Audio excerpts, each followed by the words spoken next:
N'avez-vous jamais ressenti que l'enseignement que vous avez reçu, peu importe la voie spirituelle que vous avez suivie, comportait des mensonges parfois, des incohérences souvent, que ces histoires, transmises avec ferveur à travers les âges, ressemblaient plus à une réinterprétation infinie de mythes immémoriaux qu'à un chemin vers la transcendance, ou que ces principes spirituels étaient plus un amoncellement de règles qu'une invitation à s'échapper de la matérialité du monde. Et si le nom des dieux a changé au cours des millénaires et d'une religion à l'autre, leur nature semble toute avoir été pensée pour rythmer notre existence et celle de ceux qui nous ont précédés. Ce contrôle divin sert finalement plus la grandeur des royaumes, des empires, des civilisations qui se succèdent, plutôt que la grandeur de notre âme. Et si le Créateur qu'on nous a dit de prier n'était pas la source ultime, et si, au lieu de nous montrer la lumière du soleil, on nous montrait ses reflets, ses ombres, ses émanations, et si cette quête de lumière cachait une vérité plus profonde, un chemin non pas vers un Dieu imposé, mais vers une compréhension originelle, intemporelle, immatérielle. Pour les gnostiques, la monade est cette source, cette réalité ultime. Essayons ensemble de comprendre ce qu'elle représente et pourquoi ce sentiment d'appartenance, tel une anamnèse, a finalement toujours été présent, enfoui au plus profond de notre être.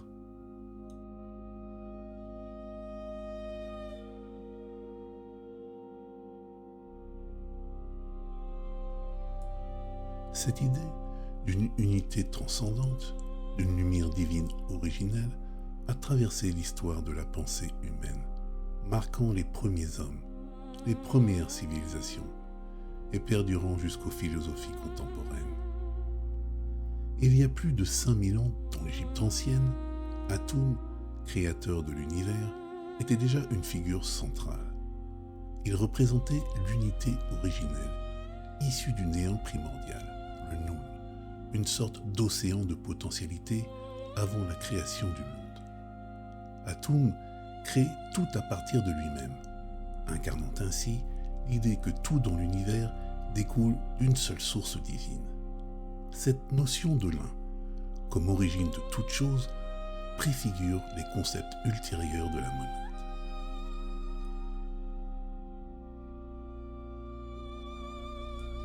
Chez les Perses, 1500 ans avant notre ère, Ahura Mazda était l'incarnation de l'unité divine et de la lumière pure. Encore aujourd'hui, dans le zoroastrisme, Ahura Mazda est le Dieu suprême, créateur et bienveillant, source de tout ce qui est bon et lumineux dans l'univers. Ahura Mazda représente l'ordre cosmique et son opposé, Angra Mainyu, l'esprit du mal, incarne le chaos et les ténèbres. Ainsi, le concept de l'un dans le zoroastrisme repose sur l'idée que toute la création émane de cette lumière divine originelle et que l'humanité doit lutter pour aligner sa volonté avec cette lumière contre les forces de l'obscurité.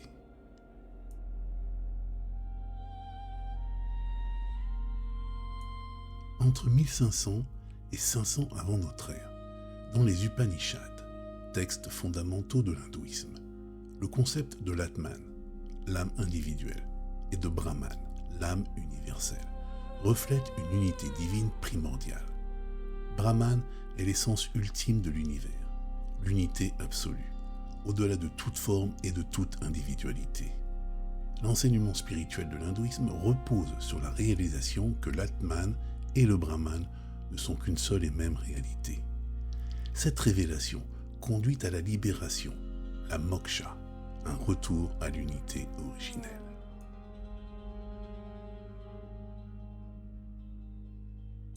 Vers le IIIe siècle après Jésus-Christ, dans la philosophie de Plotin, fondateur du néoplatonisme, le concept de l'un est central. L'un est au-delà de toute réalité matérielle.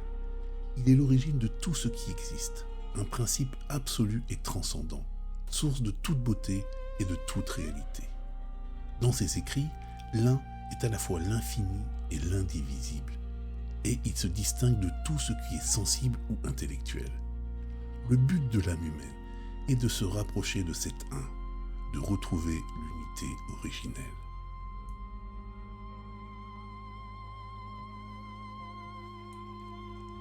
Dans le soufisme du 9e et 12e siècle, une tradition mystique de l'islam, le concept de Tawhid, unité de Dieu, est au cœur de la pensée spirituelle. Les soufis croient que l'unité divine est le but ultime de l'âme humaine, un processus de retour à la lumière divine.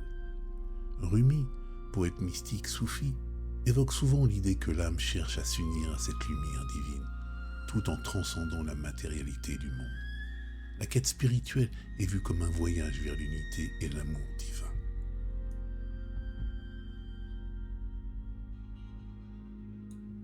La tradition kabbalistique juive dès le XIIe siècle, influencée par le néoplatonisme et le mysticisme chrétien, parle de Ein Sof, l'infinie lumière divine qui précède toute création. Ein Sof représente l'unité absolue, sans forme ni limite, d'où tout émane. Le voyage spirituel consiste à percevoir l'un dans toutes les choses et à se réconcilier avec cette lumière éternelle, tout en transcendant le monde matériel.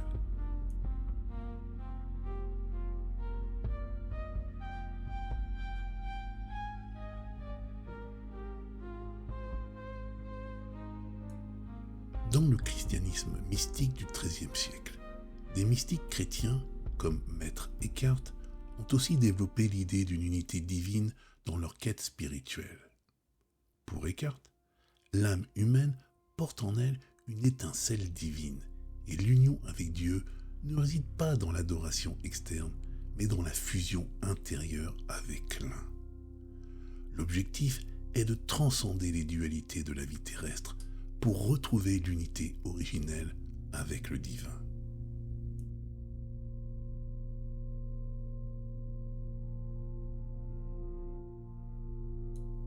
Au XVIIe siècle, dans la philosophie de Baruch Spinoza, Dieu et la nature sont une seule et même réalité. Deus sive natura. Dieu, ou plutôt la nature, exprime cette unité cosmique, où Dieu n'est pas un créateur extérieur, mais l'essence même de l'univers. Chaque partie de l'univers est une expression de cette substance divine unique, et l'homme trouve la paix intérieure en reconnaissant cette unité.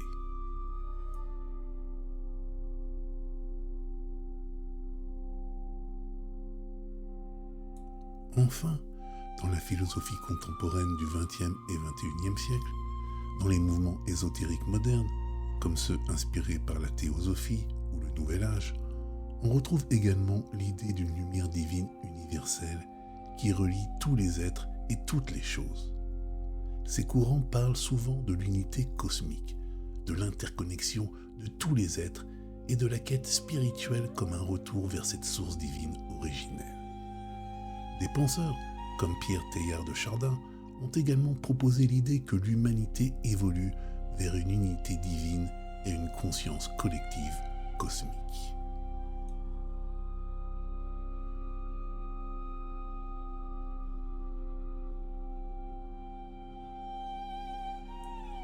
Ce rappel historique n'est pas une tentative relativiste, mais permet de démontrer que l'idée d'une unicité et d'un retour vers la lumière divine et l'équilibre a finalement toujours hanté notre rapport au sacré.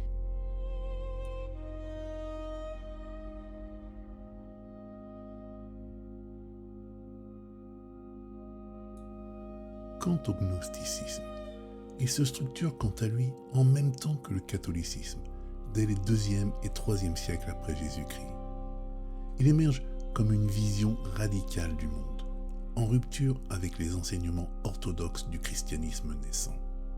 Les gnostiques croyaient que le monde matériel était une illusion, une prison pour l'âme humaine, et que seul l'enseignement véritable de Jésus pouvait mener à la gnose, une connaissance intérieure et spirituelle permettant de se libérer de la matérialité du monde et de retrouver la lumière divine originelle. Et cette lumière, ils l'appelaient la monade. Leur approche de la divinité et de la création contrastait radicalement avec celle de l'Église catholique.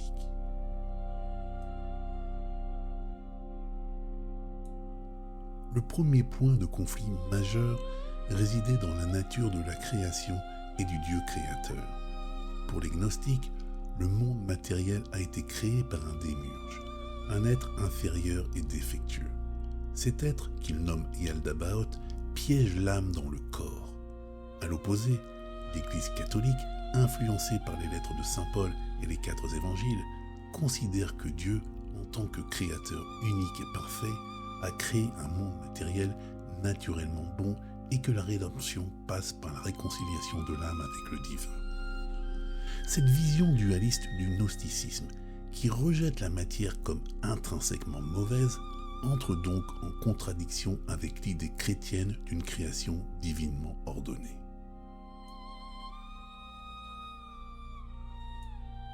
Les pères de l'Église, tels que Irénée de Lyon, jouèrent un rôle crucial dans la répression du gnosticisme. Dans son ouvrage « Contre les hérésies », Irénée dénonce fermement les gnostiques, les accusant de déformer les enseignements chrétiens en introduisant une connaissance secrète et initiatique qui subvertit l'universalité de la révélation chrétienne. Selon Irénée, le gnosticisme mine l'unité et la cohérence du message chrétien, car il prétend offrir une vérité réservée à une élite spirituelle, loin du message ouvert et accessible à tous.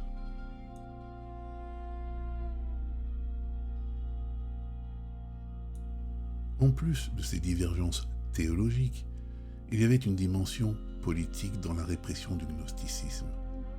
Alors que l'Église catholique cherche à établir une doctrine unifiée et centrale, les gnostiques, par leur recherche d'une connaissance personnelle et secrète, remettent en cause l'autorité ecclésiastique.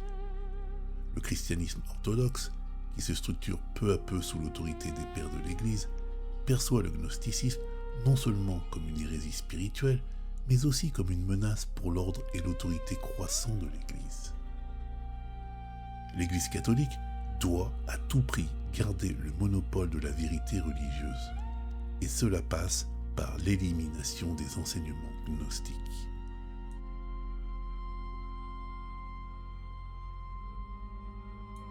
Cette répression prit plusieurs formes. Les conciles ecclésiastiques, comme celui de Nicée en 325 après Jésus-Christ, interdirent les idées gnostiques et affirmèrent l'orthodoxie chrétienne. Les écrits gnostiques furent systématiquement détruits ou cachés, et les gnostiques eux-mêmes furent persécutés, accusés d'hérésie. À partir de ce moment, le gnosticisme commença à disparaître de l'histoire officielle du christianisme.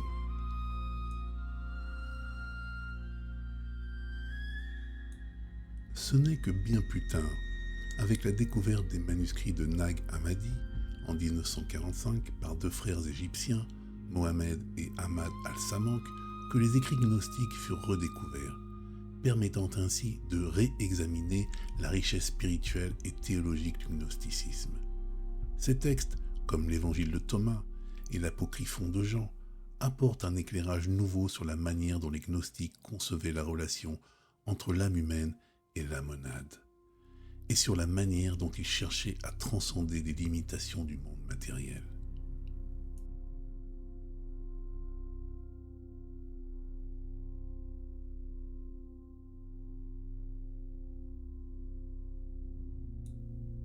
Mais qu'est-ce que la monade? Qu'est-ce que le plérôme? Et comment ce dernier est-il structuré? Comment l'homme a-t-il pu oublier son origine divine et comment peut-il retrouver le chemin vers la lumière?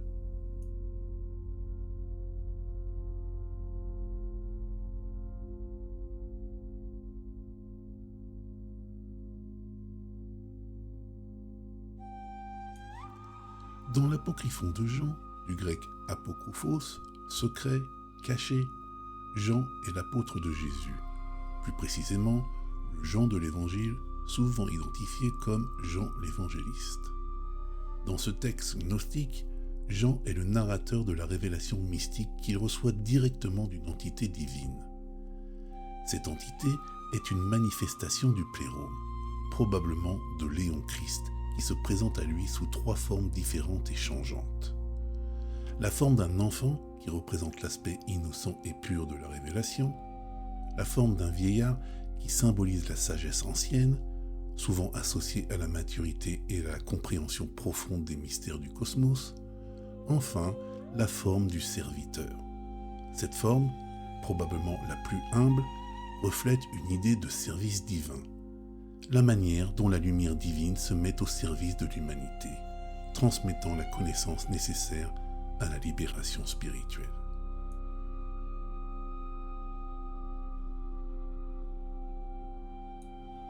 L'entité divine commence alors à décrire à Jean la monade, du grec monas, qui signifie unité ou un. Avant de dire ce que la monade est, voyons ensemble ce qu'elle n'est pas. Elle n'est pas un Dieu créateur. Il n'est d'ailleurs pas possible de la penser comme un Dieu ou comme quelque être analogue. Elle n'est pas un être avec une personnalité, des préférences, un plan cosmique. Elle n'a pas de forme, d'âge, ni même de volonté, et elle n'est certainement pas le Dieu de la Bible qui crée le monde en 6 jours et se repose le 7e. Elle n'a pas créé l'humanité pour lui tendre un piège et la bannir du jardin d'Éden. Alors, qu'est-elle ?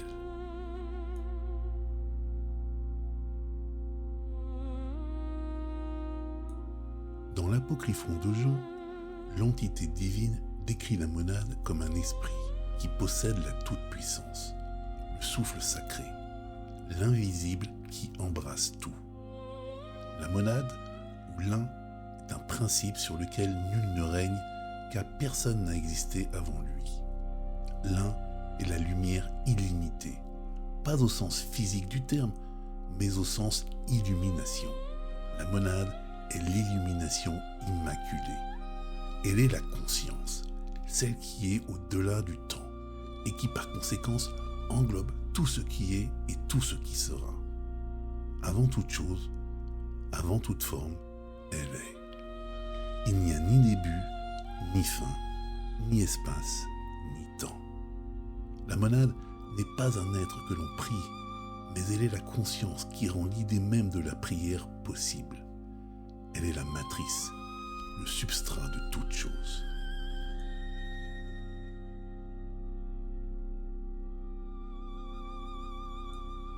Avant toute fracture, avant toute chute, la monade reposait dans sa propre plénitude. Et la pensée qu'elle eut d'elle-même devint un acte et se manifesta. Ainsi, de ce regard intérieur naquit Barbelo, la première pensée, le premier rayonnement du divin, la première présence issue de l'invisible. Dans l'apocryphon de Jean, cette première pensée est appelée la pronoia, du grec ancien pro qui signifie avant ou préalablement, et de noia qui vient de nous, signifiant l'intellect ou la pensée. Barbelo en est sinon l'incarnation, l'émanation. Elle est le rayonnement qui se déploie à partir de cette sagesse divine, constitue le premier éon, la première émanation de l'un, de la monade.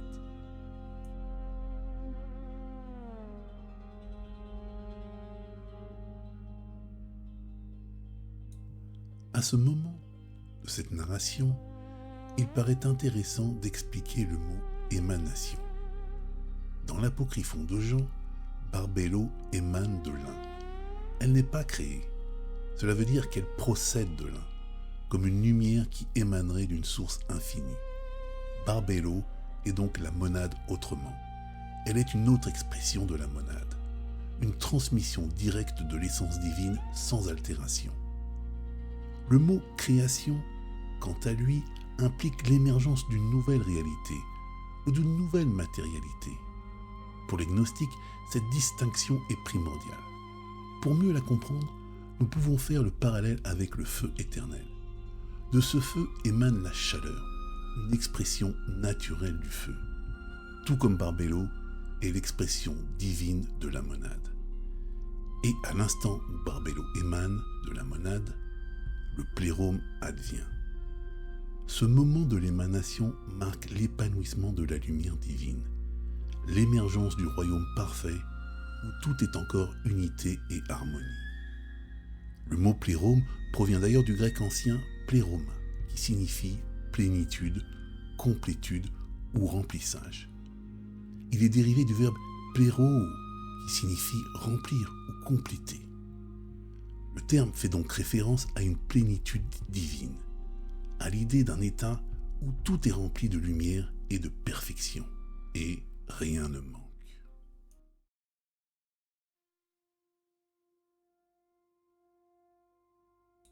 La suite de ce processus diffère selon les courants gnostiques. Nous nous concentrerons sur la tradition sétienne, car cette dernière n'a pas souvent été expliquée. Cette tradition s'appuie sur l'apocryphon de Jean. Dans cette vision, Barbelo s'adresse à l'unité divine, la monade, pour lui demander d'émaner 4 principes divins essentiels. Ces principes ne sont pas des créations extérieures, mais des émanations naturelles et nécessaires pour la structure cosmique du plérôme. Ainsi, Barbelo demande à la monade d'émaner la connaissance. Cette connaissance, ou gnose, représente le principe de sagesse divine, l'intellect pur qui permet de comprendre la nature de l'un et la structure cachée du cosmos. C'est la lumière de la vérité qui révèle le chemin vers la réconciliation divine. Puis elle demande l'émanation de l'incorruptibilité. L'incorruptibilité est l'aspect divin qui échappe à la perte ou à la dégradation. Elle est l'éternité incarnée, l'aspect de l'unité divine qui reste intacte malgré toute forme de changement ou de transformation dans le monde matériel. Puis c'est l'émanation de la vie éternelle. La vie éternelle est le principe de l'existence infinie. Elle représente la nature infinie de la lumière divine, une vie qui ne connaît ni naissance ni mort, mais qui reste toujours présente. Une force vitale qui traverse toutes les formes existantes sans jamais être altérée. Enfin, c'est l'émanation de la vérité. La vérité est l'aspect ultime de la réalisation divine, la compréhension totale et parfaite de l'univers.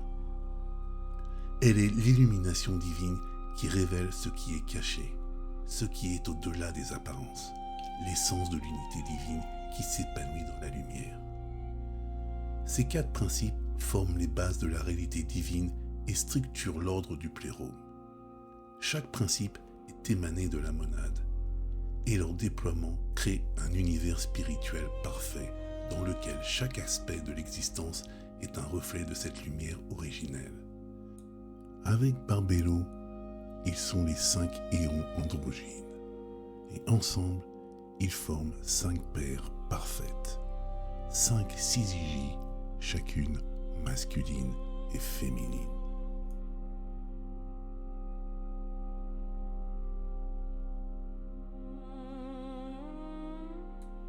Puis l'un regarda en Barbelo, et elle fut couverte par son rayonnement. De ce rayonnement partagé émana le Fils unique. Le Fils unique pria la monade de lui accorder l'intelligence. Et l'intelligence fut. C'est ainsi qu'il devint tautogène, c'est-à-dire celui qui s'engendre lui-même, Christ. L'un l'éleva comme collaborateur, l'établit comme Dieu et le plaça au-dessus de toute chose. Et avec Christ, le monde divin ne se contente plus d'émaner, il commence à s'ordonner.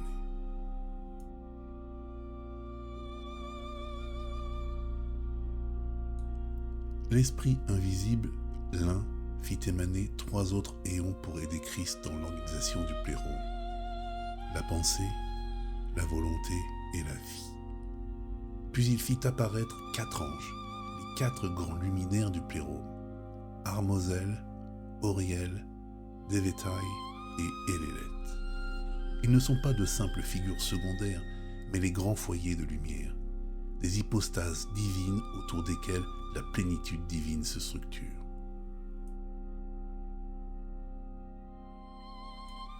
Autour de chacun d'eux se déploient alors 3 éons supplémentaires. Ainsi, le plérome ne se présente plus simplement comme une suite d'émanations, mais comme une architecture harmonieuse où chaque puissance reçoit sa place et reflète à sa manière la perfection de la source.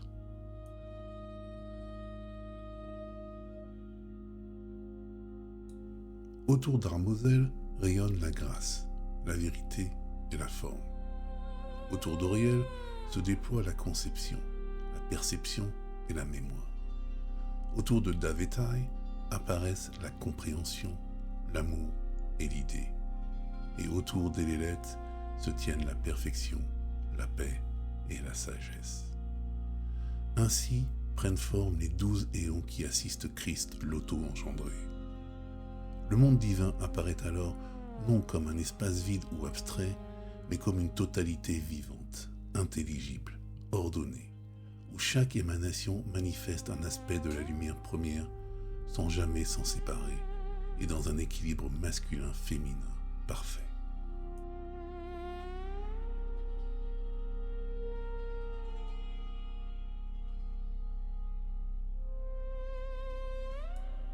Pour les gnostiques, cet équilibre entre le féminin et le masculin est crucial.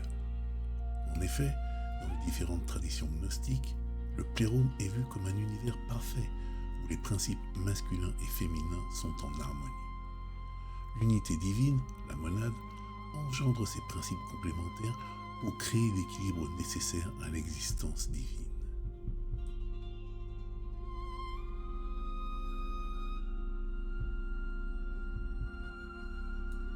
L'autogène, la figure clé dans la tradition gnostique sétienne, est le premier exemple de cet équilibre masculin-féminin.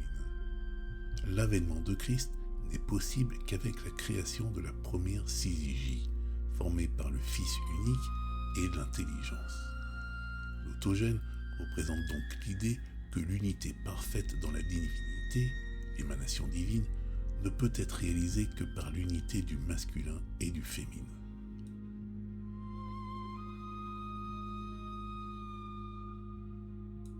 Enfin, dans le mythe de la chute de Sophia, sa tentative de création autonome engendre le démiurge, une création déformée qui entraîne la fracture cosmique. Cela montre que dans les traditions gnostiques, l'absence d'un équilibre féminin-masculin dans le processus créatif peut déséquilibrer l'ordre divin et créer des distorsions dans la création.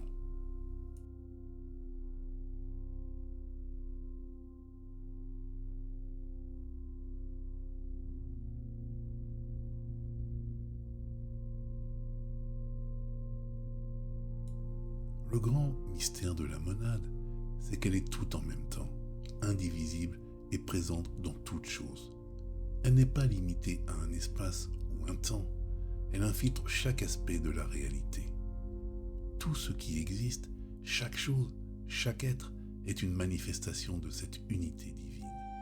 Les gnostiques enseignent que l'âme humaine, tout comme les autres formes de vie, est une émanation de la monade, une étincelle divine enfermée dans le monde matériel, cherchant à retrouver son origine.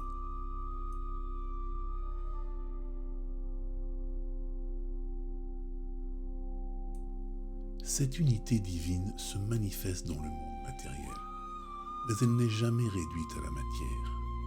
Elle suit le chemin du retour, guidée par la quête intérieure de l'âme, une quête vers la lumière divine, qui n'est autre que l'unité originelle. L'âme humaine porte cette lumière divine en elle, mais elle est cachée sous les voiles de la matière et de l'illusion du monde. La monade, étant la source de toute lumière, est aussi la clé du retour à la lumière, du retour à l'unité. Dans le néoplatonisme, Plotin parlait de cette lumière comme étant une émanation pure de l'un, qui se déploie dans le monde sous différentes formes, mais toujours retourne à sa source. La lumière du bien ou de l'un descend et se multiplie, mais chaque fraction de lumière cherche naturellement à retourner à sa source originelle.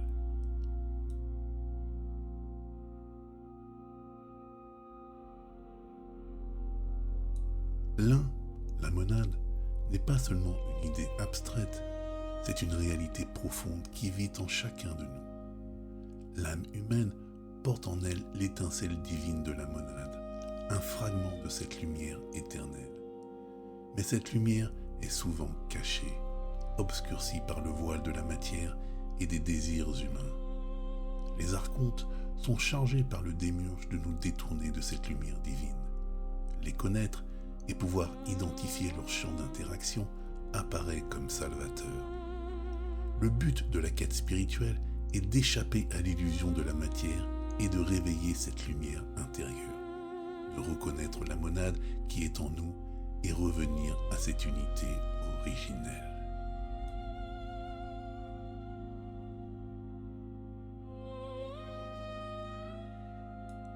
Pour les gnostiques, l'âme humaine, bien que fragmentée dans le monde matériel, est toujours reliée à la source divine. Ce lien peut être rétabli par la gnose, la connaissance spirituelle qui permet à l'âme de se reconnecter avec l'unité originelle, avec la monade. Dans l'évangile de Thomas, Jésus déclare dans la Logion 70 : « Lorsque vous ferez sortir ce qui est en vous, ce qui est en vous sauvera. Mais si vous ne faites pas sortir de vous-même, ce que vous ne connaissez pas en vous-même vous tuera. »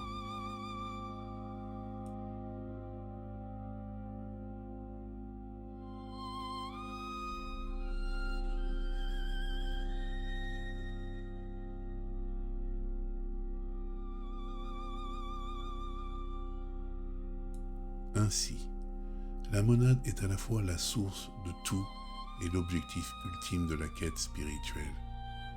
Elle est l'essence originelle qui soutient l'univers et réside en chaque âme humaine. Tout ce qui existe provient de la monade, et tout retournera à elle. Cette lumière originelle n'est pas seulement une vérité philosophique ou théologique, mais une réalité vivante, une lumière cachée qui éclaire l'âme, la guidant sur le chemin de la réconciliation avec l'unité divine.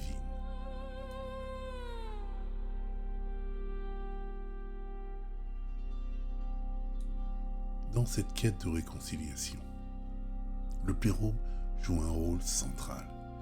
Il est la plénitude divine, le royaume spirituel où l'unité et l'harmonie règnent, avant toute division ou chute. C'est le territoire sacré où toutes les émanations divines, les éons, interagissent dans une parfaite complémentarité, formant un équilibre cosmique entre les principes masculins et féminins. Le plérôme est non seulement le siège du divin, mais aussi le modèle vers lequel l'âme humaine doit tendre, cherchant à retrouver cette unité originelle perdue.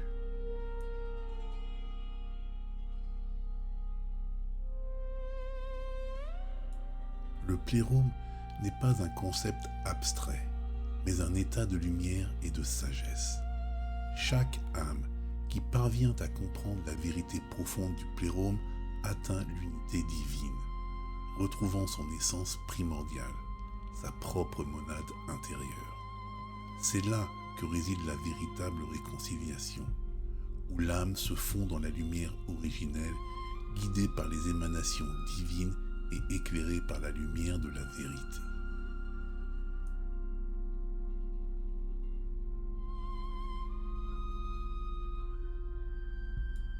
Ainsi, la quête spirituelle, dans sa profondeur, devient un voyage non seulement vers la monade, mais aussi vers la restauration du plérôme en soi-même.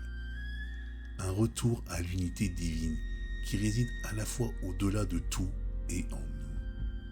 Ainsi, dans l'apocryphon de Jean, on peut lire « Je suis l'un, et tout ce qui est en moi.